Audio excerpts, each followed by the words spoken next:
नमस्कार। माउन्टेन समाचारमा स्वागत छ। म बिन्दु अधिकारी र म खगेन्द्र विष्ट। सुरुमा अहिलेसम्मका मुख्य समाचार।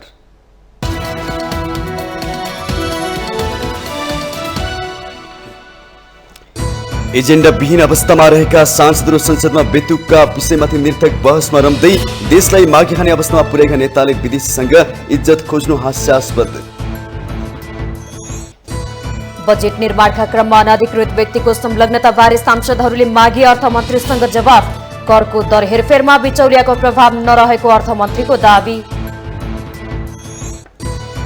करको दर हेरफेरमा अनाधिकृत व्यक्ति संलग्न नभएको अर्थमन्त्रीको स्पष्टीकरणलाई एमाले दियो शंकाको सुविधा। बजेट राष्ट्रिय आकांक्षाप्रति विमुख रहेको अध्यक्ष ओलीको टिप्पणी।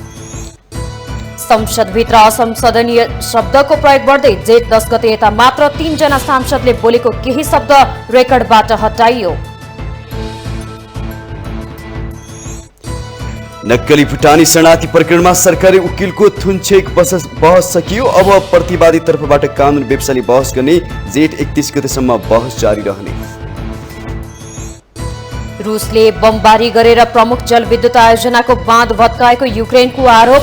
16,000 को ज्यान खतरामा। सर्वसाधारणलाई सुरक्षित स्थानमा सारिँदै।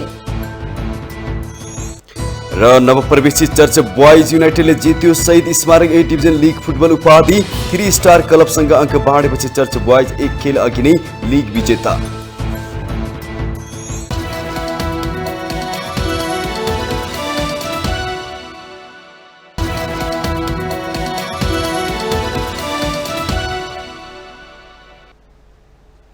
अब समाचार विस्तारमा। जब राजनीतिक दल र नेताहरूको एजेन्डा कमजोर हुँदै जान्छ अनि सुनिन थाल्छ उनीहरूको चर्को आवाज। आजकल संसदमा जनजीविकाका सवाल भन्दा नेताहरूका कुण्ठा आवेग सुनिन थालेका छन्। ठूलो ठूलो स्वरमा चिच्याउँदा राम्रो नेता हुन सकिन्छ, जनताको नजरमा पर्न सकिन्छ भन्ने भ्रमबाट नेताहरू ग्रसित छन्। निरर्थक बहसमा समय गुम्दैछ। भारतले प्रधानमन्त्रीको भ्रमणका क्रममा सम्मान नगरेको रोदन संसदमा सुनिँदैछ। सम्मान मागेर पाइने कुरा होइन, आफू बिकाउ भएपछि हुने भनेको यस्तै हो। एक रिपोर्ट। राजनीतिक दलहरू एजेन्डा विहीन अवस्थामा छन्। दलहरू जिम्मेवार हुन्थे भने यति बेला संसदमा बजेटमाथिको बहसले सार्थकता पाइरहेको हुन्थ्यो। सांसदहरूले जनताका समस्या उजागर गर्न बहस गर्नुपर्ने बेला संसदमा एक अर्काप्रति कुण्ठा पोखिरहेका छन्। सोमबार बसेको प्रतिनिधि सभा बैठकमा प्रधानमन्त्री पुष्पकमल दाहाल प्रचण्डको भारत भ्रमणप्रति उनलाई एक प्रकारले घेराबन्दी हाले जस्तो देखिन्छ। तर वास्तविकता के हो भने प्रधानमन्त्री प्रचण्डको भारत भ्रमण सम्पूर्ण रूपले असफल पनि होइन। संसारभर नेपाल मागी खाने देश हो भन्ने सन्देश गएको छ। सत्तामा जाँदा जो कोही पनि विदेशीसँग माग्न लालायित हुने गरेको घाम जस्तै सर्लङ्ग छ। त्यही मध्येका प्रधानमन्त्री प्रचण्ड पनि एक हुन्। उनले पनि भारत भ्रमणमा जाँदा के सकिन्छ माग्ने योजना बनाए। नेपालले माग्यो, भारतले रागा दियो। यसरी लाज हुने गरी नेपालले मागेको पहिलो पटक होइन। हिजो सानोतिनो बाढी आउँदा पीडितका लागि सरकारले विदेशीसँग मागेकै हो। भूकम्प जाँदा संसारभर हात फैलाएकै हो। यी उदाहरण छोडौं, हाम्रो देशको बजेटको खाका नै अनुदानको आधारमा कोरिन्छ। त्यसैले माग्नेलाई कसैले इज्जत गर्दैन। प्रचण्डको ठाउँमा ओली वा देउबा गएको भए पनि भारतले गर्ने व्यवहार लगभग यस्तै हुन्थ्यो। यसपटक प्रधानमन्त्रीको हैसियतमा भारत भ्रमणमा गएका प्रचण्डले भारतसँग के सकिन्छ माग्नका लागि सक्दो कोसिस गरेकै हुन्। तर भारतले देख्ने गरी रागा नै दियो। सत्तामा हुँदा मुलुकभित्र ब्रह्मलुट मच्चाएर आफ्नो र आसेपासेको भरण पोषण गर्ने अनि देशलाई दाउमा राखेर विदेशीको शरणमा पर्ने नेताहरूले नेतृत्व गरेको देशलाई कसैले पनि इज्जत गर्नेवाला छैन। त्यसैले यी विषयहरूमा प्रधानमन्त्री प्रचण्डमाथि खनिएर भाड भैलो गर्नुको औचित्य छैन। यो बेतुकको बहस मात्र हो। माग्ने देशका प्रधानमन्त्री प्रचण्डलाई विश्वमा आफूलाई अब्बल साबित गरिरहेको भारतका प्रधानमन्त्री मोदीले कमसे कम भेट्ने समय दिए।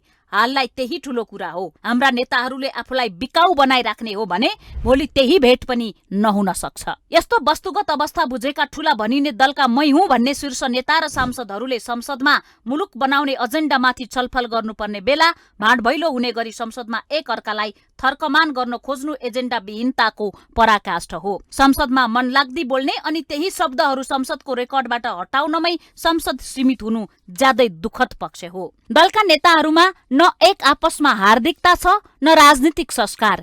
एकले अर्का दलको नेतालाई गाली गरेर आफ्नो नेतालाई रिझाएर राजनीतिमा दुनो सोझ्याउने अवस्थामा रहेका सांसदहरू आफैमा बिचरा हुन्। यस्ता माननीयहरूले संसद नै निकम्मा बनाएका छन्। यो संसदीय बहस होइन, नितान्त नेताहरूले पोखिरहेको निरर्थक कुण्ठा मात्र हो। एजेन्डा विहीन हलुका शब्द बाणलाई गाली गलौजको रूपमा मात्र लिन सकिन्छ र नेताहरूको व्यवहारले संसदीय गतिविधि प्रति जनरुचि घट्दै गएको देखिन्छ। सानातिना विषयमा हुने गरेका निरर्थक बहसलाई सुन्दा स्वयं भारतले नेपालको संसद प्रति कुन दृष्टिकोण राख्ला? नेताहरूका यस्तै हरकतले नेपालको इज्जत र प्रतिष्ठा कम हुँदै गएको हो कि अरूले हामीलाई इज्जत नगर्नुको कारण हामी नै हलुका ढंगले प्रस्तुत भएर हो कि भन्ने दृष्टिकोणबाट सोच्न जरुरी छ। सुनेका जानेका सबै निकृष्ट शब्दहरूको वर्षा गरेर ठूलो ठूलो स्वरमा चिच्याउँदा राम्रो नेता हुन सकिन्छ भन्ने भ्रमबाट मुक्त हुन जरुरी छ। संसदीय मर्यादाबारे हाम्रा माननीयहरू कहिले जिम्मेवार होलान्? आफ्नो पदीय हैसियत माननीयहरूलाई कहिले बोध होला? प्रश्न अनुत्तरी छ। माउन्टेन टेलिभिजन एसडी राजनीतिक ब्युरो। अर्थमन्त्री डाक्टर प्रकाश शरण महतले आगामी आर्थिक वर्षको बजेट निर्माण र करका दरहरू हेरफेरमा अनधिकृत व्यक्तिको घुसपैठ नभएको जिकिर गर्नु भएको छ। आधिकारिक व्यक्तिबाट पारदर्शी ढंगले काम भएको अर्थमन्त्री महतले दावी गर्नुभयो।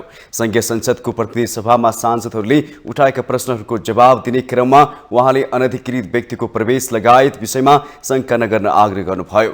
सञ्चार माध्यममा आएका कुरालाई विश्वास नगरी सरकारका गतिविधिलाई विश्वास गर्न अर्थमन्त्री महतले आग्रह गर्नुभयो। आर्थिक विधेयक टाइप गर्ने प्रयोजनका लागि मात्र भन्सारका करार कर्मचारी रामकृष्ण श्रेष्ठलाई प्रयोग गरिएको उहाँले प्रष्टीकरण दिनुभयो।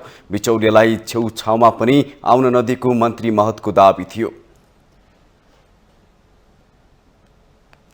बिचौलियालाई त मैले छेउछाउमा पनि आउन दिएको छु।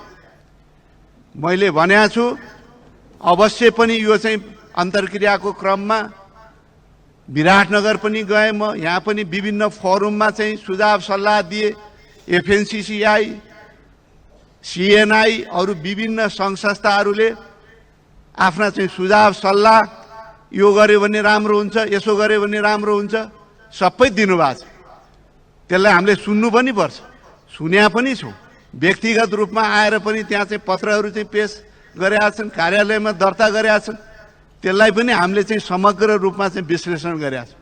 समयले भ्याएसम्म त्यसको जरोमा पुगेर हामीले यो करको जुन विषयवस्तुलाई ऱ्यासनलाइज गर्ने, वैज्ञानिक बनाउने, यो भ्याड चाहिँ बिस्तारै एकपछि अर्को चाहिँ स्खलित हुँदै गएको। उहाँले बजेट बनाउने क्रममा विद्युतीय गाडीको कर बढ्ने सूचना नचुहाएको बताउनुभयो। कर बढ्न सक्छ भन्ने अनुमानमा कसैले गाडी ल्याउँछ भने आफूले जिम्मा लिन नसक्ने अर्थमन्त्री महतले प्रश्न पार्नुभयो। भनिसकेपछि यसमा कुनै इफ एन्ड बट छैन। जहाँसम्म अब चाहिँ किन छेउमै आयो त्यत्र आयो। यहाँ के हुन्छ भने हरेक बजेट आउने वर्ष के सम्भावना हुन सक्छ भन्ने अनुमानमा व्यापारीहरूले, आयातकर्ताहरूले त्यस्तो गर्ने गर्छ। अब त्यसलाई सूचना चुहाएर म उल्टो चाहिँ के छ भने इबीको चाहिँ दर बढाउने मान्छेले यसमा बढी दर राखेर राजस्व बढी उठाउन सकिन्छ र इबीमा जो चाहिँ आइसकेका छन् फेरि फर्केर चाहिँ जाने अवस्था पनि हुन्न भन्ने सुनिश्चित गरेर गरिएको छ। पेट्रोलियम सवारीको तुलनामा विद्युतीय सवारी साधनहरूको कर अहिले पनि निकै कम भएको भन्दै उहाँले कर समायोजनले इबी छोडेर पेट्रोलियम पदार्थबाट चल्ने गाडी किन्न कोही नजाने दावी गर्नुभयो। निहित स्वार्थ भएकाहरू आफ्नो पछि लागेको अर्थमन्त्री महतको आरोप थियो।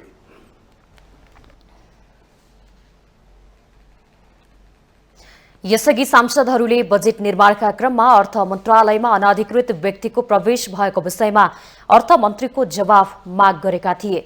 मंगलबारको प्रतिनिधि सभा बैठकको आकस्मिक समयमा सत्तारूढ र विपक्षी दलका सांसदहरूले बजेट निर्माणका क्रममा अनाधिकृत व्यक्तिको प्रवेशको सम्बन्धमा प्रश्न उठाएका हुन्। अहिले पनि आम जनतामा हामीप्रति एउटा आशंका बढेको छ। सरकारमै जहाँ बजेट बन्छ त्यही ठाउँमा जनताको कर रगत र पसिनाबाट जम्मा भएको करलाई जुन प्रकारले राजस्वलाई जुन प्रकारले लुट मचाउने काम हुन्छ, यसले आम जनतामा निराशा पैदा गर्ने काम गरेको छ। विगतमा यो हामीले अनुभव गरेका छौँ।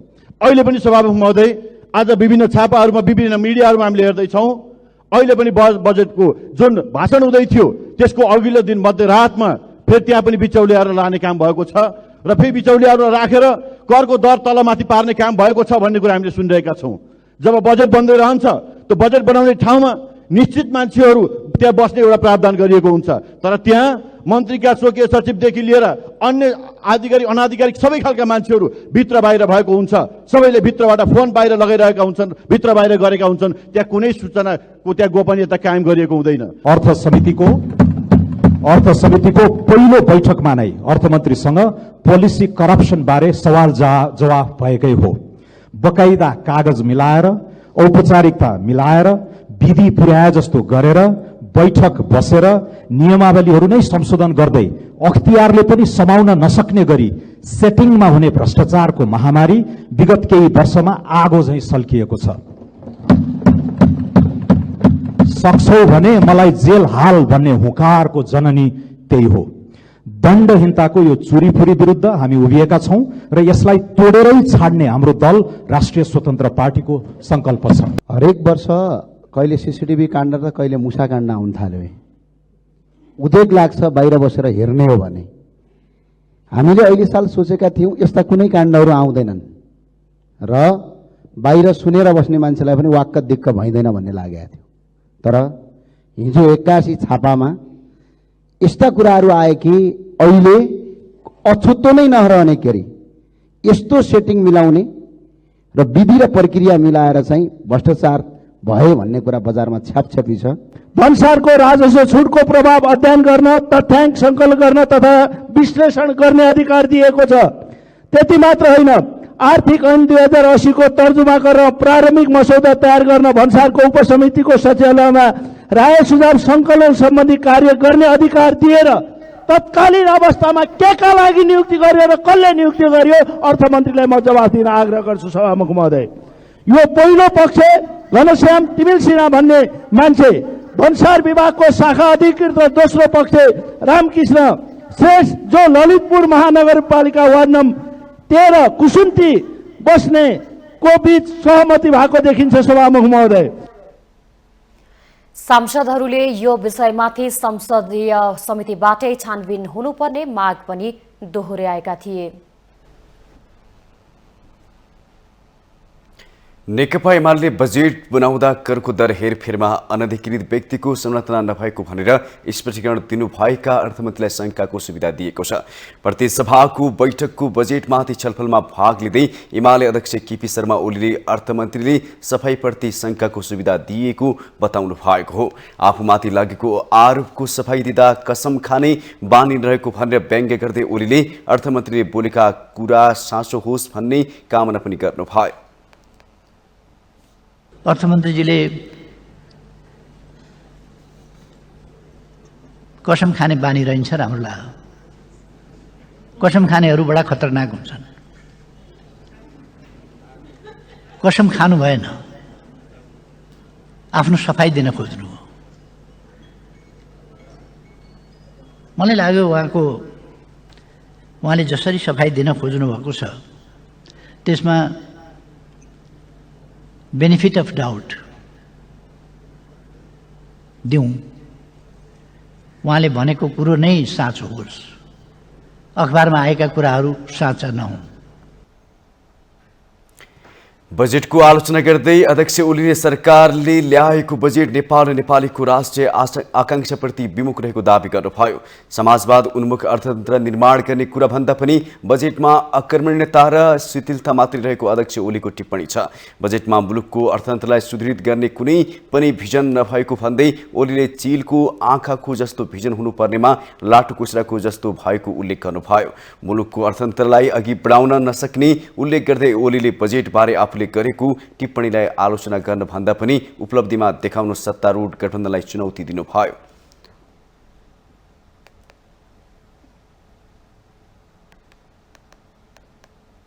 चिलको जस्तो आँखा हुनुपर्ने लाटोको सारा जस्तो भएर छ यसको आँखा बजेटको। यसले देख्दैन, भिजन छैन, पोलिसी छैन। त्यसकारण यसमा अकर्मण्यता छ र शिथिलता छ। परिणाममा हेरियोस्, म केही भन्दिनँ, मान्यज्यूहरूले पछि बहस गर्दाखेरि जवाफ त मलाई दिन सक्नुहुन्छ, परिणाम उपलब्धिबाट जवाफ दिनुहोस् सत्ता पक्षलाई म भन्न चाहन्छु, उपलब्धिबाट। अध्यक्ष ओलीले आर्थिक वर्ष 2080-81 को बजेट सच्याउन सरकारसँग माग गर्नुभयो। बजेट सच्याए सरकार असफल भयो भनेर नभन्ने अध्यक्ष ओलीको सुझाव छ। उहाँले सत्तारूढ दलहरूको अहंकार देखाएर बजेटमा कमा र फुल स्टप पनि सच्याउन नचाहे परिणामले अहंकारलाई झारिदिने चेतावनी दिनुभयो। करको दर हेरफेरमा अनधिकृत व्यक्तिको संलग्नताबारे अर्थमन्त्रीले चित्त बुझ्दो जवाब नदिए संसद अघि बढ्न नदिने अडान राखेको एमाले चित्त बुझेपछि संसद बैठक अघि बढेको हो।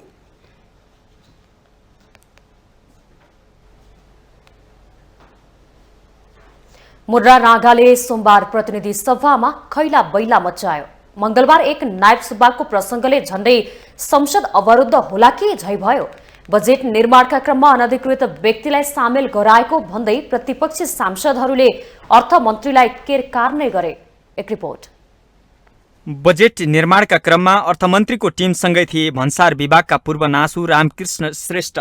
श्रेष्ठको संलग्नताले करको दर हेरफेरको सूचना चुइएको विपक्षीको शंका थियो। छानबिन समिति नबनाएसम्म संसद चल्न नदिने अडान राखेका प्रतिपक्षी अन्तिममा अर्थमन्त्रीले जवाब दिनुपर्ने शर्तमा मात्र संसद चल्न दिने भए। विगत लामो समयदेखि आर्थिक विधेयकको मस्यौदा बनाइरहेको र उनको अनुभव दक्षताका आधारमा निवृत्त भएपछि पनि आर्थिक विधेयक मस्यौदा टाइप गर्ने काममा लगाइँदै आएको स्पष्टीकरण अर्थमन्त्रीले नै दिए।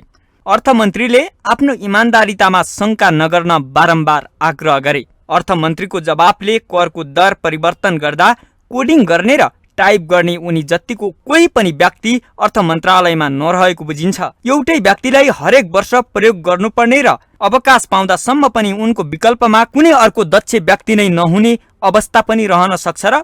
यो प्रश्न एमाले अध्यक्ष केपी शर्मा ओलीले संसदमा सोधे। अचम्म लाग्छ, एउटा मान्छे छ ऊ बिना हुँदैन, उही मान्छे छ अनि पछि बजेट बनाउनलाई नै रहेछ। फागुन 19मा नियुक्ति गरे, किन गरे नियुक्ति मैले बुझेको छैन। कसले गर्यो नियुक्ति, किन गर्यो? हवाई जहाज बनाउने पनि मान्छे बनाए, उडाउने पनि मान्छे बनाए, कम्प्युटर बनाउने पनि आए, चलाउने पनि आए, आर्टिफिसियल इन्टेलिजेन्ससम्म पुगिसक्यो मान्छे, ती पनि भेटिए। यहाँ डाटा एन्ट्री गर्ने मान्छे छैन। राष्ट्रपतिज्यूले 10 जना काङ्ग्रेसका नेताहरू मन्त्री स्तरका सुविधा दिएर फन पनि घुमाएर त्यहाँ राख्नुभएको छ। बेकारमा घाम तपाएर, घाम भयो भने शीतल तपाएर अर्थ मन्त्रालयमा टाइप गर्ने मान्छे छैन। अर्थमन्त्रीजी टाइप गर्ने मान्छे, त्यही एउटा छ, के गर्ने बाध्यता छ भन्नुहुन्छ। अध्यक्ष ओलीले अर्थमन्त्रीलाई शंकाको सुविधा पनि दिए। यसअघि जनार्दन शर्मा अर्थमन्त्री हुँदा पनि अनधिकृत व्यक्तिको पहुँचले अनेकौं प्रश्न जन्माएको थियो। अर्थविदहरू आर्थिक विधेयक जस्तो अति नै गोप्य र संवेदनशील दस्तावेजको मस्यौदा बनाउन किन एकै व्यक्तिलाई वर्षौंसम्म प्रयोग गरिरहेको भन्ने प्रश्न निकै संवेदनशील रहेको बताउँछन्। दरको हेरफेर गर्दाखेरि र छुटफाट हुँदाखेरि, अन्य किसिमले प्रभावित हुँदाखेरि, गैर कानुनी किसिमले काम हुँदाखेरि त्यो नियमन निकायहरू हुन्छन्, संसदीय समितिहरू छ, महालेखा परीक्षक को कार्यालय छ, अन्य एजेन्सीहरू छन्। तिनीहरूले जुन खालको अनुगमन गर्नुपर्ने, नियमन गर्नुपर्ने, खोज तलास गर्नुपर्ने, अनुसन्धान गर्नुपर्ने र त्यसलाई दण्डित गर्नुपर्ने कुरामा चाहिँ त्यो कम दण्डित हुने गरिएको छ। कहिलेकाहीँ दण्डित हुनुपर्ने भनेर फ्याक्टहरू बाहिर ल्याए तापनि त्यसरी दण्डित गर्ने गरिएको छैन। श्रेष्ठको विषयमा उनले ती सूचनाहरूको दुरुपयोग गरेका छैनन् भनेर अर्थ मन्त्रालयले जिम्मा लिन सक्छ। अवकाश पाइसकेको व्यक्तिलाई फेरि पनि त्यही काममा बोलाउनुले झनै सन्देह जन्माएको बताउनुहुन्छ अर्का अर्थविद गोपीलाल नेउपाने। अमुक व्यापारीले फाइदा पाउँछ, त्योबाट उनीहरूले चुनावमा खर्च लिएका छन्, त्यो व्यापारीबाट चुनावमा खर्च लिएका छन्। त्यो व्यापारीलाई फाइदा कसरी हुन्छ भन्दाखेरि उसका सामानमा, उसले उसको व्यापारको सामानमा कर घटाइदिएर र उसको प्रतिस्पर्धीको कर बढाइदिएर व्यापारमा एक छत्र उसको शासन हुन्छ व्यापारीको। यसलाई हामी इकोनोमिक्समा ओलिगार्की भनेर भन्छौँ। मोनोपोलीको एउटा रूप हो त्यो ओलिगार्की भनेको।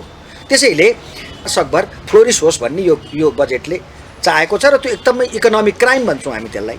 अर्थमन्त्री महतकै कुरालाई सही मान्ने हो भने यति ठूलो निजामती कर्मचारी प्रशासनमा एकजना पनि बहालवाला कर्मचारी करको दर हेरफेरको कोडिङ गर्न जान्ने नहुनु विडम्बनापूर्ण अवस्था हो।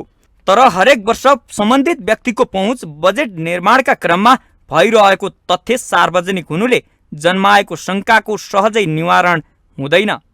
करको दरमा सानो हेरफेर हुँदा पनि अरबौं रुपैयाँ तलमाथि पर्ने भएकोले बारम्बार यस्ता प्रकृतिका घटना दोहोरिरहनुलाई स्वाभाविक मान्न सकिँदैन।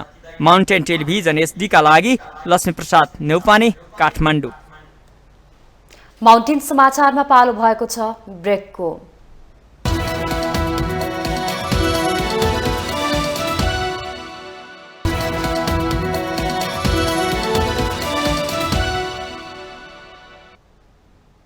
ब्रेकपछि स्वागत छ बाँकी समाचार।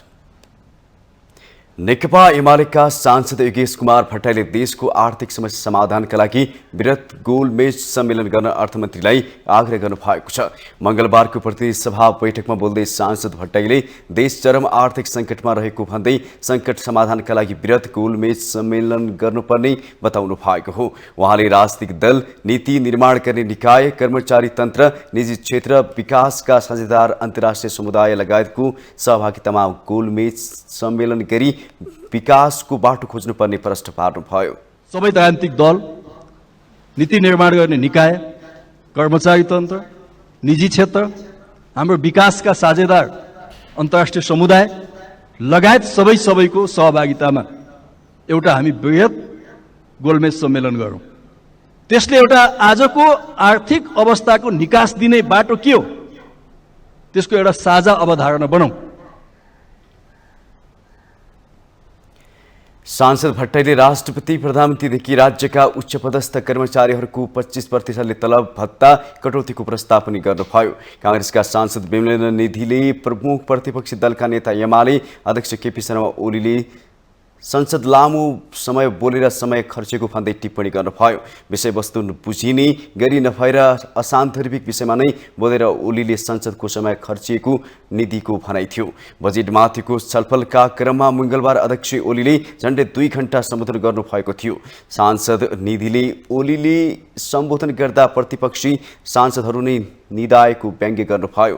अर्थमन्त्री प्रकाश शरण महतले अहिलेको वास्तविक आर्थिक धरातलमा टेकेर बजेट ल्याएको उहाँको जिकिर थियो। अहिलेको तरलताको अवस्था, दरिद्रताको अवस्था, अहिलेको जटिलताको अवस्थालाई पार लगाउने, चिचोल्ने कोसिस चाहिँ बजेट वक्तव्य मार्फत गर्नुभएको छ। अब यो निर्भर गर्दछ कार्यान्वयनमाथि। त्यो कार्यान्वयनमा सफलता मिलोस् भन्ने मेरो हार्दिक शुभेच्छा पनि छ, समर्थन पनि रहिरहनेछ। माओवादी केन्द्रका सांसद माधव सापकोटाले संसदभित्र भइरहेको विषयमा आत्मसमीक्षा गर्नुपर्नेमा जोड दिनुभयो। लागि जनताले हामीलाई चुनेर पठाउनु भएको होला त। यसको पछाडि के देखिन्छ भने बिहारबाट भैँसीको दुधका पाउडरवाला दुधहरू हाम्रा घर घरमा, हाम्रा किचनहरूमा छन्। त्यसलाई कसरी प्रतिस्थापन गरेर आत्मनिर्भर हुने हाम्रो छलफलले प्राथमिकता पाउँदैन। सिंगै जनमानसमा संसद र हामी सांसदहरूका बारेमा गइराखेका सन्देशका बारेमा गम्भीर बनाऊ।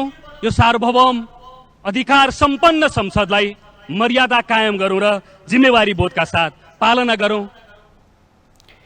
प्रतिनिधि सभा बैठकमा अर्थमन्त्री प्रकाश शरण महतले प्रस्तुत गरेको बजेटमाथिको सांसदहरूले धारणा राख्ने क्रम चलिरहेको छ।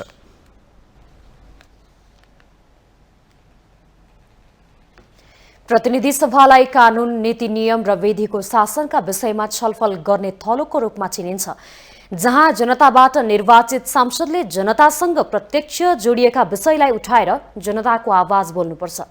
तर विडम्बना नै भन्नुपर्छ, पछिल्लो समय प्रतिनिधि सभा बैठक रिसराग ओकल्ने र प्रतिरोध साध्ने थलो मात्र होइन, तल्ला स्तरका गाली गलौजदेखि सांसदहरूको रमिता स्थल जस्तै बन्न थालेको छ। एक रिपोर्ट। गत मङ्सिर 4 गते चुनाव सम्पन्न भए ता आजका मितिसम्म हेर्ने हो भने संसद बैठक सुरु भएको लगभग 6 महिना पुग्नै लाग्यो। जनताबाट निर्वाचित संघीय संसदबाट आम नागरिकले पनि धेरै अपेक्षा राखेका हुन्छन् नै, किनकि प्रतिनिधि सभालाई कानून, नीति, नियम र विधिको शासनका विषयमा छलफल गर्ने मुख्य थलोको रूपमा चिनिन्छ। अनेकौं समस्याहरू विद्यमान छन्, विधेयकहरू अलपत्र छन्, बजेटका बारेमा गहन छलफलको आवश्यकता छ, किसानहरू धान रोप्ने तयारीमा छन्, उनीहरूलाई अब मल कसरी जुटाउने हो भन्ने प्रमुख चिन्ताको विषय बनेको छ। यी यावत विषयमा संसदमा सत्ता पक्षका सांसदहरूले जोडतोडका साथ उठाउनु पर्थ्यो भने प्रतिपक्षले कमजोरीहरू औँलाउनु पर्थ्यो, तर अचेल संसद बरालिएको छ। सोमबार प्रधानमन्त्री प्रचण्डले भारत भ्रमणबारे जानकारी दिन रोस्टरमा उभिएका बेला विपक्षी एमाले, रासोपा र राप्रपाले धैर्य गर्न सकेनन्। प्रधानमन्त्रीमाथि दर्जनौं प्रश्नको जवाब तिर्साएका उनीहरूले प्रधानमन्त्रीलाई बीचमै पटक पटक रोकेर अस्वाभाविक अवस्था निम्ताए। संविधान भन्दा बाहिर उहाँले सर्वोच्चको आदेशभन्दा बाहिर गएको प्रस्तुति जब हुन थालेपछि केही मान्यजीहरूले यसमा नियमापत्ति गर्नुभयो। नियमापत्ति गर्ने अधिकार हाम्रो नियमावलीमा प्रष्ट व्यवस्था छ। जोसुकै भए पनि, जोसुकै वक्ता भए पनि नियमभन्दा बाहिर, संविधानभन्दा बाहिर गएका विषयवस्तुलाई त्यो संविधान र नियम बमोजिममा आउनका लागि सभामुख मार्फत बाध्य गराउने दायित्व सबै मान्यजीहरूको हुन्छ। त्यो भूमिका निर्वाह गरे बापत एमाले धैर्यता गुमाए भन्न मिल्छ र नयाँ प्रतिनिधि सभा गठन भएपछि पुस यता विपक्षी दलहरूले 2वटा बैठक अवरुद्ध गरिसकेका छन्। अघिल्लो प्रतिनिधि सभाको कार्यकाल पनि तनावपूर्ण रूपमा बित्यो। त्यसबेला सभामुखको भूमिकामाथि प्रश्न तिर्साउँदै एमाले लगातार 9 महिनासम्म संसदलाई सहज रूपमा चल्न दिएको थिएन। संसदको अवस्था देखेर सत्ता पक्षका सांसदहरू पनि दिगदार देखिन्छन्। आफूलाई लज्जा लागिरहेको छ। हामीले संसदको चाहिँ अब सुचारू गरेर जनतालाई डेलिभरी दिने काम, ऐन बनाउने काम छिटो छिटो गर्नुपर्ने हो हैन, तर त्यो काम नगरिकन अब हामीले अब असफल हुन्छ जस्तो लागिरहेको छ। किनकि संसद असफल भनेको हामी सब असफल हुन्छौँ, कोही मान्य बाँकी रहँदैन। सम्मानीय सभामुखले एमालेका मान्यहरूलाई बोल्न, प्रतिप्रश्न दिन, गर्न, छाडा ढङ्गले बोल्नको निम्ति गाली गलोज गर्ने जुन अवसर दिनुभयो, सम्मानीय सभामुखको भूमिका पनि के थियो? हिजोको सन्दर्भमा सभामुखको भूमिका थिएन, एमालेको एउटा कार्यकर्ता भूमिका भइसकेपछि हामीले नियामपत्ति गरेका हौँ। नियामपत्ति गर्नु चाहिँ हाम्रो अधिकार थियो, किनकि रोस्टरमा प्रधानमन्त्रीलाई राखेर तल सदनमा सांसदहरूलाई गाली गलोज गर्न दिने अधिकार सामान्य सभामुखलाई हाम्रो प्रतिनिधि सभाले दिएको छैन। अहिले प्रतिनिधि सभामा 11 र राष्ट्रिय सभामा 2वटा विधेयक विचाराधीन छन्। यी विधेयकहरूले पूर्णता पाउन नसक्दा कतिपय काम कारबाहीहरू अगाडि बढ्न सकिरहेका छैनन्। संसद अवरुद्ध हुनु भनेको जनताको आवाज थुनिनु हो। संसदका काम कारबाहीलाई जनताले नजिकबाट नियालिरहेका हुन्छन्। त्यसैले सत्ता र प्रतिपक्षले संसदको मर्यादा कायम राख्दै संसदीय गतिविधि अघि बढाउन आवश्यक छ। क्यामेरामा केशव श्रेष्ठको साथमा बटुकराज गिरीको रिपोर्ट। आजकल संसदमा असंसदीय शब्द हटाउनु पर्यो भनेर निकै माग उठ्न थालेको छ। जेठ 10 गते यता मात्र 3 जना सांसदले बोलेका केही शब्दलाई असंसदीय मानेर सभामुख देवराज घिमिरेले हटाउन निर्देशन दिनुभएको छ। आखिर कस्तो शब्दलाई भनिन्छ असंसदीय, कसरी हटाइन्छ, एक रिपोर्ट। प्रतिनिधि सभाका सभामुख देवराज घिमिरेले 2 साताको बीचमा 3 सांसदका अभिव्यक्ति प्रतिनिधि सभाको रेकर्डबाट हटाउन निर्देशन दिइसक्नु भएको छ। संसदीय मामलाका जानकारहरूका अनुसार प्रधानमन्त्री, मन्त्री वा सांसदहरूको अभिव्यक्ति संसदीय रेकर्डबाट हटाइने घटना संसदीय अभ्यासमा निकै कम हुने गर्छ। तर जेठ 10 गते यता सांसदहरू शिशिर खनाल, लेखनाथ दाहाल र सुनिल शर्माले संसदमा बोलेका केही शब्दहरू संसदीय अभिलेखबाट हटाइएको छ। सांसदहरू बोल्दा संसदीय मर्यादामा आँच पुग्ने किसिमको ठहर भए सभामुखले त्यस्तो शब्द हटाउन निर्देशन दिने चलन छ। संसदीय मर्यादामा आँच पुर्याउने, अरूलाई होच्याउने, सामाजिक रूपमा अपाच्य, सन्दर्भ अनुसार दोहोरो र नीच अर्थ दिने अभिव्यक्तिहरू संसदीय अभिलेखबाट हटाइन्छ। साधारणतया कुनै सांसदले सदनमा बोलेको शब्द वा भनाई असंसदीय लागे अरू सांसदहरूले त्यसबारे सभामुखलाई जानकारी गराउने वा अभिलेखबाट हटाउन माग गर्ने प्रचलन रहेको छ। कसैले रेकर्डबाट हटाउने माग गरे सभामुखले हटाउने गर्दछन्। हटाउने नहटाउने सभामुखको विशेष अधिकार हो। प्रतिनिधि सभा नियमावलीले संसदमा बोल्ने क्रममा सांसदहरूले पालना गर्नुपर्ने नियमहरूबारे उल्लेख गरेको छ। जसमा सभामुखले पद अनुकूल आचरण नगरेको भन्ने प्रस्तावको छलफलमा बाहेक सभामुखको आचरणको आलोचना गर्न नहुने, संविधानले बहसमा बन्देज गरेका विषयमा छलफल गर्न नहुने विषयहरू समेत समेटेका छन्। सांसदहरू आफैले बनाएको नियमावलीमा अशिष्ट, अश्लील, अपमानजनक, आपत्तिजनक शब्द वा सार्वजनिक शिष्टाचार वा नैतिकताको प्रतिकूल हुने गरी बोल्न वा कुनै व्यक्ति, जाति, धर्म, भाषा वा लिङ्गलाई होच्याउने वा अरू कुनै किसिमले असर पर्ने गरी बोल्न वा संसदीय शब्द प्रयोग गर्न नहुने भनिएको छ। सदनमा सांसदका अभिव्यक्तिहरूको अडियो र भिडियो रेकर्डसँगै शब्द उतारेर अक्षरशः अभिलेख गरेर राखिन्छ। अडियो भिडियो रेकर्डबाट पनि त्यस्ता शब्द वा अभिलेख हटाइन्छ र त्यसलाई अक्षरमा पनि उतारिँदैन। कतिपय अभिव्यक्ति इतिहासमा राख्न आवश्यक ठानेको अवस्थामा भने हटाउन भनेको शब्द समेत तोकेर हटाइएको उल्लेख गरिन्छ। हालै मात्र संसदको अभिलेखबाट रासपाका सांसद शिशिर खनाल, नेकपाका सांसद लेखनाथ दाहाल र कांग्रेस सांसद सुनिल दाहालको अभिव्यक्ति असंसदीय भन्दै हटाइएको छ। रासपा सांसद खनालले प्रधानमन्त्री प्रचण्डले भारतबाट राङ्गा ल्याएको प्रसङ्गबारे कटाक्ष गर्नुभएको थियो।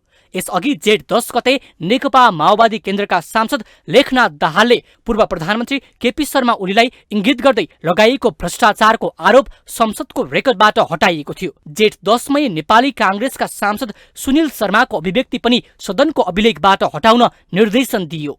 शर्माले जेठ 9 गते बोल्ने क्रममा सभामुखको आसनमा बसेर बैठक चलाइरहनु भएकी उपसभामुख इन्दिरा राणा मगरलाई उहाँको दलसँग जोडेर प्रश्न गर्नुभएको थियो। संसदमा असंसदीय शब्द प्रयोग भयो भन्दै नियमापत्तिको क्रम बढ्नुले सांसदहरू आफैले बनाएको नियमावलीको राम्रो अध्ययन गरेका छैनन् कि भन्ने प्रश्न उठाएको छ। अर्कोतर्फ संसद समस्याको समाधान गर्ने भन्दा पनि केही नेताहरूको आक्रोश र कुण्ठा पोख्ने थलो त बन्न लागेको होइन भन्ने प्रश्न पनि जन्माएको छ। माउन्टेन टेलिभिजन एसडीका लागि आशिष रेग्मीको रिपोर्ट। प्रधानमन्त्री पुष्पकमल दाहाल प्रचण्डले खप्तडलाई विकास कोषमा परिणत गरिने बताउनु भएको छ। खप्तडमा आयोजना गरिएको अन्तर्राष्ट्रिय आध्यात्मिक सम्मेलनको मंगलबार उद्घाटन गर्दै प्रधानमन्त्री प्रचण्डले 4 जिल्ला बझाङ, बाजुरा, अछाम र डोटीको संगम स्थल खप्तडलाई अब खप्तड विकास प्रतिष्ठान वा खप्तड विकास कोषको रूपमा विकास गरिने उल्लेख गर्नुभयो। खप्तडको विकासका लागि लगानी बोर्डले विस्तृत परियोजना प्रतिवेदन डीपीआर समेत तयार गरिसकेको उहाँले जानकारी दिनुभयो। प्रधानमन्त्री प्रचण्डले खप्तड लामो समयदेखि चर्चामा रहेर पनि प्रचार प्रसार हुन नसकेको बताउनुभयो। अब एकैपटक यसको विश्वव्यापी प्रचार हुने प्रधानमन्त्री प्रचण्डको भनाइ थियो। विभिन्न देशका राजदूतले पनि आफ्नो देशमा खप्तडको प्रचार गर्ने र त्यसपछि पर्यटकको ओइरो लाग्ने उहाँको भनाइ थियो। योग गुरु रामदेवले खप्तड अलौकिक क्षेत्र भएको बताउनुभयो। खप्तड एउटा आध्यात्मिक क्षेत्रका लागि प्रकृतिले दिएको गहना जस्तै रहेको उहाँको भनाइ थियो। अब यसको संसारभर आध्यात्मिक पर्यटनको रूपमा प्रचार हुने रामदेवले बताउनुभयो। भूस्वर्ग भनेकै खप्तड भएकाले जीवित हुँदा नै सबैले खप्तड पुग्नुपर्ने उहाँको भनाइ थियो। पूर्व प्रधानमन्त्री झलनाथ खनाल, उप प्रधानमन्त्री तथा गृहमन्त्री नारायण काजी श्रेष्ठ, परराष्ट्र मन्त्री एनपी साउद, नेपाली कांग्रेसका मुख्य सचेतक रमेश लेखक, सुदूरपश्चिम प्रदेशका मुख्यमन्त्री कमल बहादुर शाह लगायतका व्यक्तित्व कार्यक्रममा सहभागी हुनुहुन्थ्यो। सुदूरपश्चिम प्रदेश सरकार, पर्यटन बोर्ड तथा स्थानीय तहको सहकार्यमा आयोजना गरिएको उक्त सम्मेलन यही जेठ 25 गतेसम्म चल्नेछ।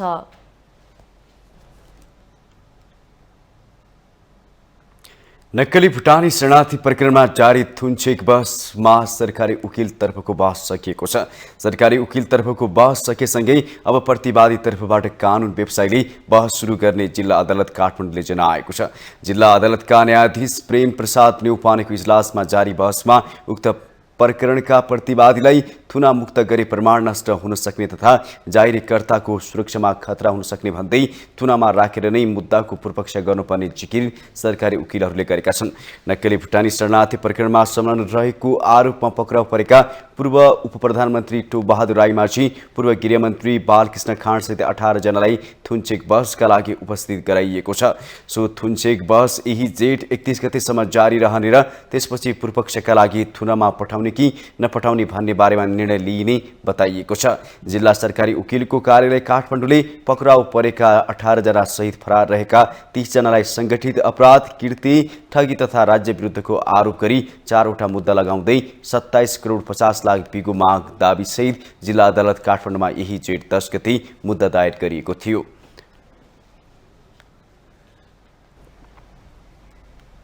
राष्ट्रपति रामचन्द्र पौडेलबाट आम माफी पाएका रेशम चौधरी र राष्ट्रपति कार्यालयको विरुद्ध दायर भएको मुद्दामा सर्वोच्च अदालतबाट कारण देखाउ आदेश जारी भएको छ।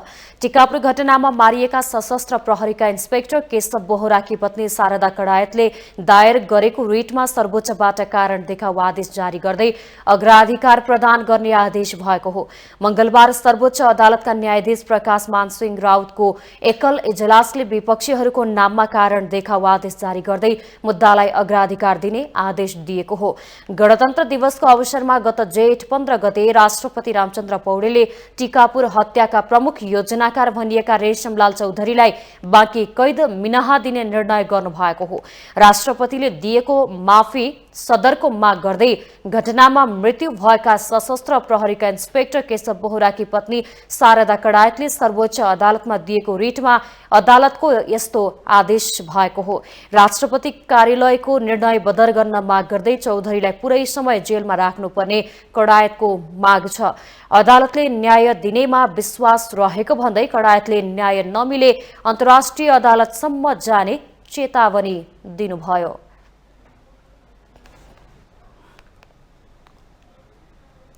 भौतिक पूर्वाधार तथा यातायात मन्त्री प्रकाश ज्वालाले चर्चामा आउनका लागि नभई दिगो र कार्यान्वयन गर्ने गरी सडक अनुगमन गरिरहेको प्रश्न पार्नुभयो।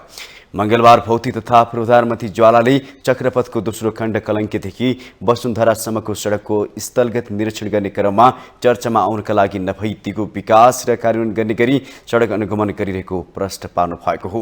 उहाँले कलङ्कीदेखि वसुन्धरासम्मको सडक निर्माणमा देखिएका समस्या स्थलगत निरीक्षणबाट समाधान खोज्नको लागि चिनिया राजदूत आयोजना प्रमुख सहित अनुगमन गरिरहेको बताउनुभयो। कलङ्कीदेखि महाराजगञ्जसम्मको 8.2 किलोमिटर सडक खण्ड विस्तार गर्न कुनै पनि समस्या नदेखिएको मन्त्री ज्वालाको भनाइ थियो। उहाँले उक्त खण्डमा ढुङ्गेधारा, गङ्गोपुर र वसुन्धरामा अन्डरग्राउन्ड पास आवश्यकता देखिएकाले चीनसँग सहमति गरेर बनाउने सहमति समेत भएको उल्लेख गर्नुभयो। हाम्रो तर्फबाट गर्नुपर्ने जस्तो यसको चाहिँ राइट अफ वे, यसको क्षेत्र क्लियर भइसकेको छ। त्यसमा चाहिँ अब खासै समस्याहरू छैनन्। अब छिटै यो प्रक्रिया अगाडि बढाउन सकिन्छ। त्यसका निम्ति छिटोभन्दा छिटो यो प्रक्रिया अगाडि बढाउनका निम्ति हामीले चिनिया राजदूत मार्फत चीन सरकारलाई चाहिँ अनुरोध पनि गरेका छौँ। अब यसको चाहिँ यो डिपिआर बनाउने काम चाहिँ उहाँले अगाडि बढाइरहनु भएको छ। त्यो डकुमेन्ट तयार हुन बित्तिकै यो टेन्डरमा जान्छ र यो रिङ रोडको दोस्रो चरणको निर्माण कार्य अगाडि बढ्छ। सडक अनुगमनमा नेपालका लागि चिनिया राजदूत छन सोङ, भौतिक पूर्वाधारका सचिव केशव शर्मा, आयोजना प्रमुख लगायत सहभागी थिए।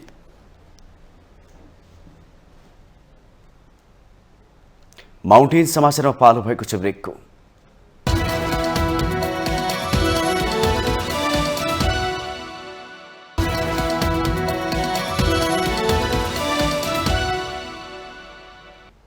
ब्रेकपछि स्वागत छ। अब बाँकी समाचार। मध्य प्रदेश सरकारले आगामी आर्थिक वर्षको नीति तथा कार्यक्रम सार्वजनिक गरेको छ।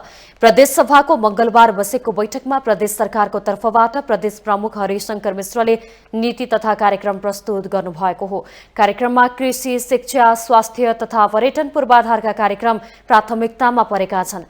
दिगो विकास लक्ष्य 5 वर्षे योजना सहितका आधारमा प्रदेशमा गरिबी निवारण, महिला सशक्तिकरण, प्रदेशको समृद्धि र सुशासन कायम गर्ने उद्देश्यले कार्यक्रम समेटिएको प्रमुख मिश्रले बताउनुभयो। सरकारले अनुत्पादक क्षेत्रका बजेटलाई कटौती गरी उत्पादनशील क्षेत्रमा बजेट खर्च गर्ने नीति लिएको छ। नीति कार्यक्रममा अघिको सरकारले सञ्चालन गरेको कार्यक्रम र प्रदेश गौरवका आयोजनालाई निरन्तरता दिएको छ। सरकारले निर्वाहमुखी खेती प्रणालीलाई निरुत्साहित गरी व्यावसायिक खेती प्रणालीमा रूपान्तरण गर्ने नीति लिएको छ। प्रदेश र स्थानीय तहको समन्वयमा प्रदेश सरकारको 8 वटै जिल्लामा बाँझो रहेको जग्गामा व्यावसायिक खेती गर्न कृषक समूह वा सहकारीलाई खेती गर्न जग्गा लिजमा दिने बताइएको छ। सरकारले बजेट विनियोजन गर्दा कानूनले अनिवार्य गरेका बाहेक अन्य रकम नराख्ने नीति पनि अघि सारेको छ। प्रादेशिक योजनाहरूको कामलाई तीव्र पार्ने नीतिका साथ एउटै परिसरमा रहने गरी संघ सरकारसँग जग्गाको प्रक्रिया मिलाएर प्रदेशका मन्त्रालयको पूर्वाधार निर्माणको कामलाई नीति कार्यक्रममा समावेश गरिएको छ। प्रत्येक प्रदेश निर्वाचन क्षेत्रमा प्रत्येक वर्ष 5 किलोमिटर सडक कालोपत्री गर्ने अघिल्लो सरकारको कार्यक्रमलाई निरन्तरता दिएको छ।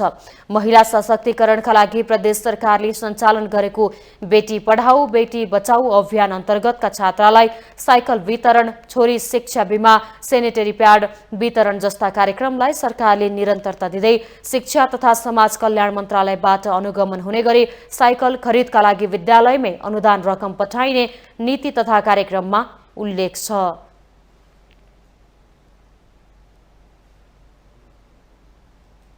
उद्योग वाणिज्य तथा आपूर्ति मन्त्री रमेश रिजालले सरकार व्यापार गर्नेतर्फ लाग्नुहुने बताउनु भएको छ।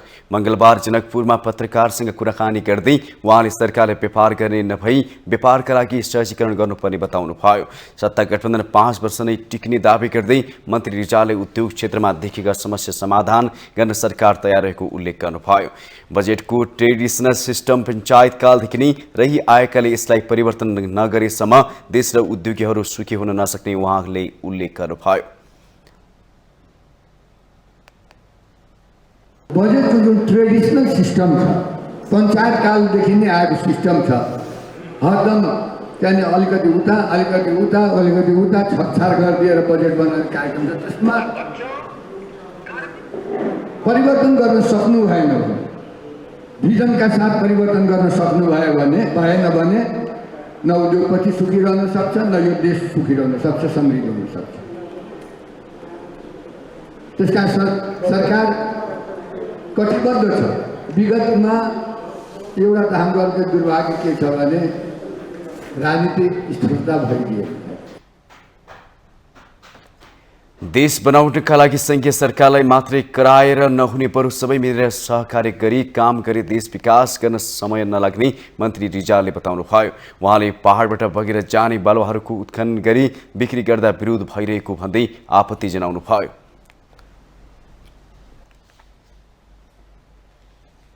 नेकपा माओवादी केन्द्रले कोशी प्रदेश सरकारलाई दिएको समर्थन फिर्ता लिएको छ। कोशी प्रदेश संसदीय दल र माओवादी केन्द्र प्रदेश कार्यालय पदाधिकारीको मंगलबार बसेको बैठकले एमाले नेता हिक्मत कुमार कार्की नेतृत्वको सरकारलाई दिएको समर्थन फिर्ता लिने निर्णय गरेको हो। माओवादीबाट सरकारमा सहभागी 2 जना मन्त्रीले राजीनामा समेत दिएका छन्। माओवादीले आफ्नै नेतृत्वमा सरकार गठनका लागि पहल गर्न समिति पनि बनाएको छ। केन्द्रको निर्देश अनुसार नै माओवादीले कोशी प्रदेशमा सरकार छाड्ने र समर्थन पनि फिर्ता लिएको हो। माओवादीले सरकार छाडेसँगै मुख्यमन्त्री कार्कीको सरकार अल्पमतमा परेको छ। कांग्रेस, एकीकृत समाजवादी र जनता समाजवादी पार्टी जसपाले एमाले नेतृत्वको कोशी प्रदेश सरकारबाट बाहिरिन र केन्द्रको सत्ता गठबन्धन अनुसार अघि बढ्न माओवादीलाई दबाव दिँदै आएका थिए। प्रदेश सभामा एकमात्र सीट रहेको जसपा भने सरकारबाट बाहिरिसकेको थियो। 93 सदस्यीय प्रदेश सभामा अहिले मुख्यमन्त्री कार्कीसँग एमालेका 40 राष्ट्रिय प्रजातन्त्र पार्टीका 6 जनाको समर्थन छ। संस्कृति पर्यटन तथा नागरिक उड्डयन मन्त्री सुदन किराँतीले 2 देश बीचमा उपलब्धिजनक सम्झौता नहुने भएकै कारण आफू भारत भ्रमण नगएको खुलासा गर्नुभएको छ। मंगलबार काठमाडौँमा खिजीदेम्बा हुँदै नयाँ पर्यटन पथ मार्गको शुभारम्भ र खिजीदेम्बामा गल्फ खेलको सम्भावना उजागर गर्न आयोजना भएको कार्यक्रमलाई सम्बोधन गर्दै उहाँले यस्तो खुलासा गर्नुभएको हो। एउटा देशबाट त निमन्त्रणै भयो विदेश भ्रमण पनि जान्न भन्ने कामै त्यही मात्रै हुँदो रहेछ। यसको त हामी भ्रमण नगएको को कहिले, हामी हेलिकप्टर नचढेको को कहिले भयो चाहिँ के त? पोखली झरनामा गएर म हेलिकप्टर उडाएर धुलो उडाएर जनतालाई खुवाएर फर्किन्थ्यो होला कि सुन फल्थ्यो त झरनामा? फल्थेन। त्यहाँको आयोजकलाई ऋण पार्नु मात्रै हो नि त त्यो त।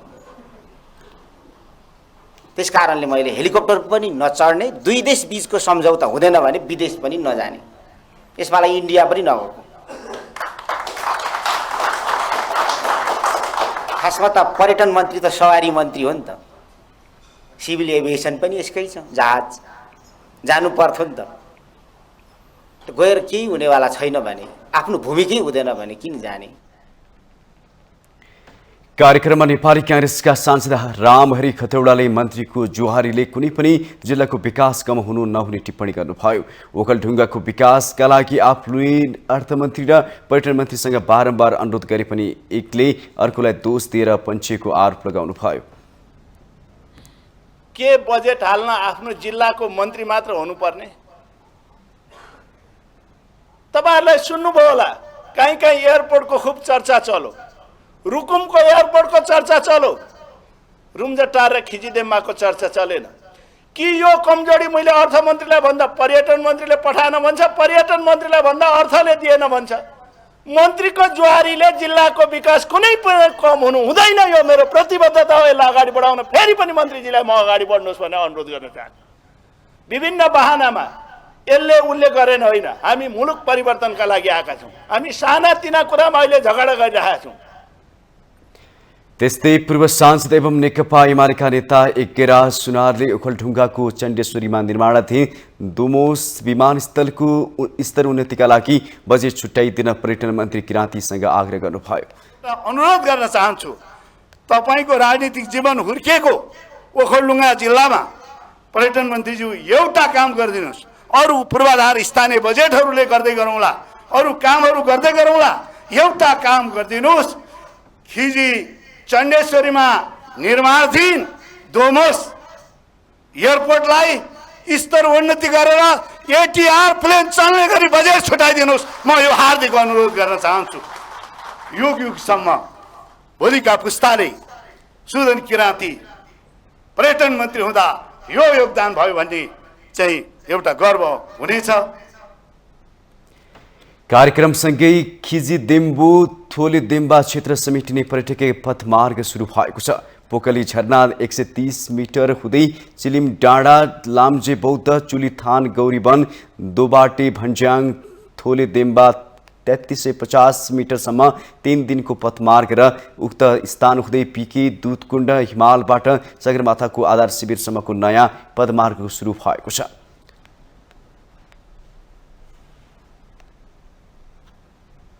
हामीसँग आर्थिक अन्तर्राष्ट्रिय खेल समाचार बाँकी नै छन्। माउन्टेन समाचार पालो भएको छ ब्रेकको।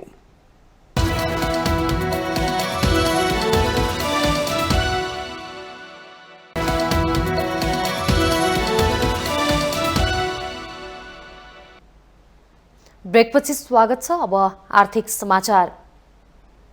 आर्थिक समाचारको साथमा जगदम्बा सुपर साइन तथा ग्याल्बा प्लस जीवनभरको भरोसा। रिद्धि सिद्धि सिमेन्ट रोबोटिक ल्याबमा बनेको स्मार्ट सिमेन्ट।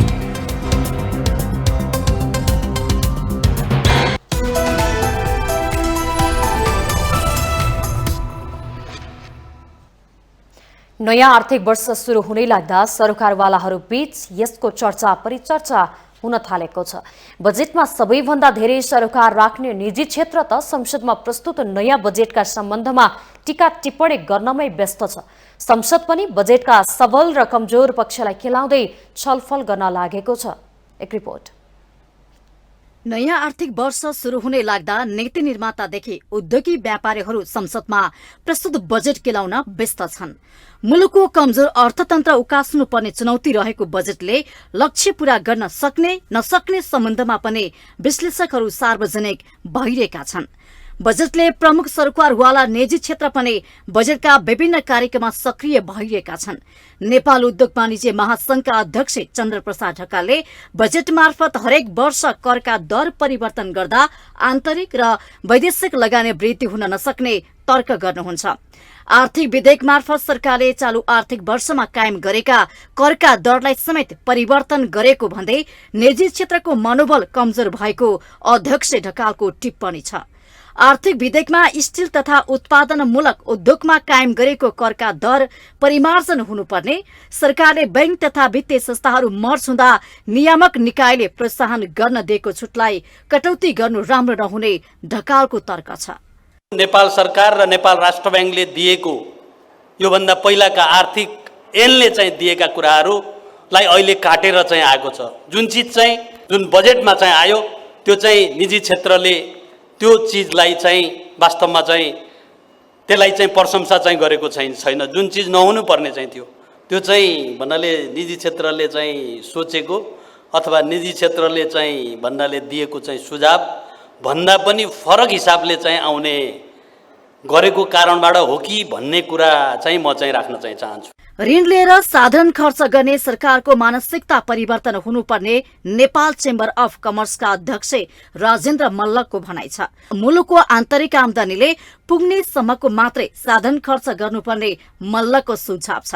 चालू आर्थिक वर्षमा 8% को आर्थिक वृद्धि लक्ष्य राखे 2.16% कायम रहेको भन्दै 6% राख्दा त्यो भन्दा कम भए मुलुक आर्थिक संकटमा जाने मल्लको आशंका छ। 6% को जीडीपी ग्रोथ अहिलेको अवस्थामा अहिले चालुमा 2.16%ले झरिरहेछ।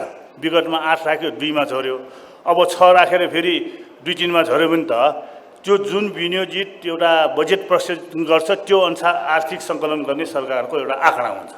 त्यो अनुसार चाहिँ सरकारको चाहिँ आर्थिक सङ्कलन राजस्व रेभिन्यू उठ्दैन, तर खर्च भने रोक्न सकिँदैन। नेपाल उद्योग परिसंघका वरिष्ठ उपाध्यक्ष राजेश अग्रवालले सरकारको आर्थिक नीतिको कारण आगामी आर्थिक वर्षमा लगानी संकुचन हुने, आन्तरिक उत्पादनलाई प्रोत्साहन गर्ने पक्षमा सरकार मौन रहेको बताउनु भएको छ। आन्तरिक उत्पादनलाई प्रोत्साहन गर्न तयारी वस्तु र कच्चा पदार्थको भन्सार दरमा कम्तीमा 2 तहको फरक हुनुपर्ने थियो, त्यो हुन सकेन। बजेटले निजी क्षेत्रलाई आर्थिक विकासको संवाहकको रूपमा स्वीकार गरेको छ, तर कर प्रणालीले अवरोध गर्ने हो कि भन्ने पनि देखिन्छ। कतिपय कर सम्बन्धी विषय स्पष्ट हुन सकेका छैनन्। निर्यात प्रवर्धन गर्न नगद अनुदान दिने वस्तुहरू बढाउन हामीले सुझाव दिएका थियौं, तर सम्बोधन भएन। उहाँले औद्योगिक क्षेत्रभित्र सञ्चालन हुने उद्योगहरूले पाउने सुविधाको विषयमा बजेटमा नबोलिएको बताउनुभयो। अब पालो अन्तर्राष्ट्रिय समाचारको।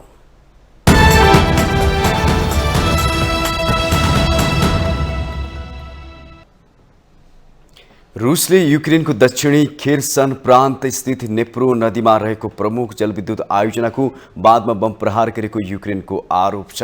उक्त बाँध रुसको कब्जामा रहेको नोभाकाखोभका सहरमा रहेको छ। बाँधमा भएको क्षतिको कारण कम्तीमा 16,000 को ज्यान जोखिममा रहेको बताइएको छ। मानिसहरूलाई सुरक्षित साथ त्यहाँबाट बाहिर निकाल्ने क्रम जारी रहेको अधिकारीहरूले बताएका छन्। उक्त घटनालाई औँल्याउँदै खेर्सनका क्षेत्रीय प्रमुख अलेक्जेन्डर प्रोकुडिनले रसियाले अर्को आतंककारी कार्य गरेको आरोप लगाएका छन्। यता रुसले यो विनाशको लागि युक्रेन नै जिम्मेवार रहेको बताएको छ। रुसी अधिकारीहरूले भने बमबारीले बाँध नभई प्लान्टको माथिल्लो हिस्सा मात्रै क्षतिग्रस्त भएको स्पष्टीकरण दिएका छन्।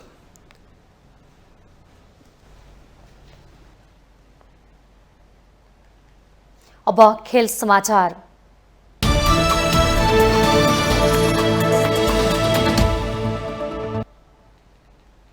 नवप्रवेशी क्लब चर्च बॉयज युनाइटेडले शहीद स्मारक ए डिभिजन लीग फुटबलको उपाधि जितेको छ।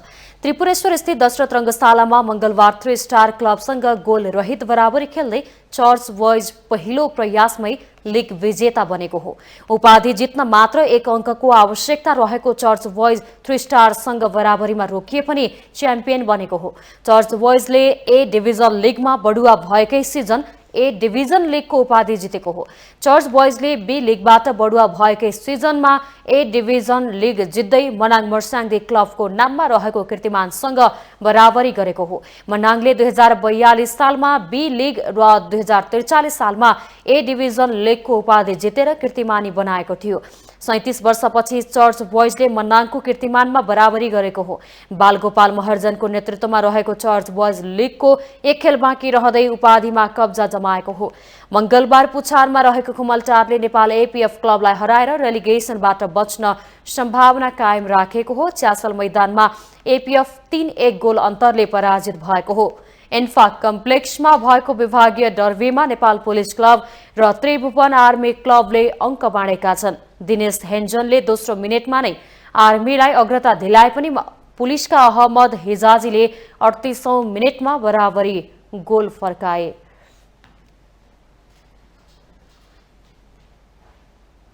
माउन्टेन समाचारमा पुनः पालो भएको छ ब्रेकको।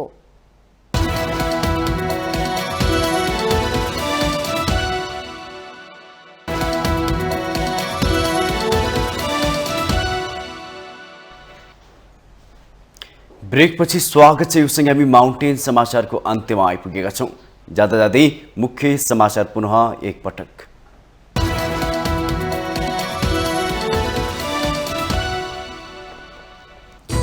एजेन्डा विहीन अवस्थामा रहेका सांसदहरू संसदमा बेतुकका विषयमाथि निरर्थक बहसमा रम्दै देशलाई मागी खाने अवस्थामा पुर्याएका नेताले विदेशीसँग इज्जत खोज्नु हास्यास्पद।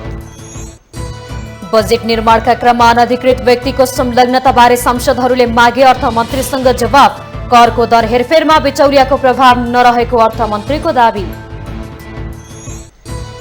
करको दर हेरफेरमा अनाधिकृत व्यक्ति संलग्न नभएको अर्थमन्त्रीको स्पष्टीकरणलाई एमाले दियो शंकाको सुविधा। बजेट राष्ट्रिय आकांक्षाप्रति विमुख रहेको अध्यक्ष ओलीको टिप्पणी।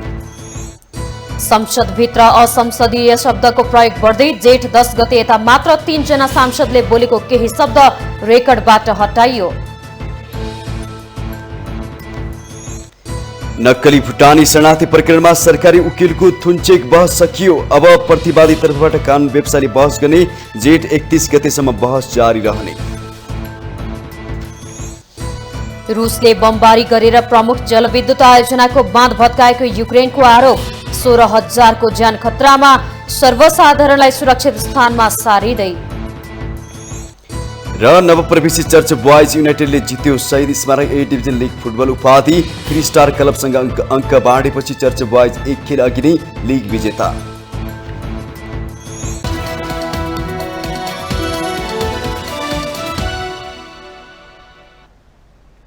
माउन्टेन समाचार अहिलेलाई सकियो। सत्य, तथ्य र निष्पक्ष समाचारका लागि माउन्टेन टेलिभिजन HD हेर्दै रहनुहोला। नमस्कार।